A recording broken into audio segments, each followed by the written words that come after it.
د افغانستان او پاکستان په پوله درې پاکستانی پوځیان چا او ولې ووژل؟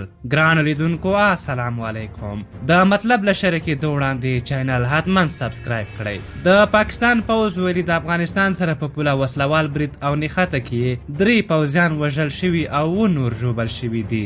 پوځ ویلي د شمالي وزیرستان په لوړه علاقه کې د 80 نه تر 90 پورې ترهګرو د پولې پورې غاړې افغانستان له لوري برید کړی او په پوله ازغن تار لګونکي پوځیان یې هدف کړي دي. د پاکستان دا خبرې بالکل بې بنسټه دي. کاش د افغانستان داسې ترهګر وای چې له خپل هیواد یې دفاع کولی، هغه هم د پاکستان په وړاندې. بلخوا د پاکستان پوځ ویلي په ځوابي ډزو کې 100 ترهګر وژل شوي او ژوبل شوي دي، خو کومه شمېرنه ده ښودل شوې. د پاکستان دا خبرې هم حقیقت نه لري. پاکستان له همدې نښتې وروسته په کلیو بمبارۍ کړې او د هوانونو او توپونو ډزې کړې دي چې د بمبارۍ او هوان مرمیو په برید کې 3 کسان ټپیان شوي دي. د پاکستان پوځ ویلي د پاکستان امنیتي ځواکونو په پوله د امنیت او د ترهګرو د تګ راتګ د مخنیوي لپاره ازغن تار لګوي. باید افغان امنیتي ځواکونه او چارواکي د پولې د ساتنې په موخه د پاکستان د هڅو ملاتړ وکړي او د پاکستان پر ضد افغان خاوره کارېدو ته پرېنږدي.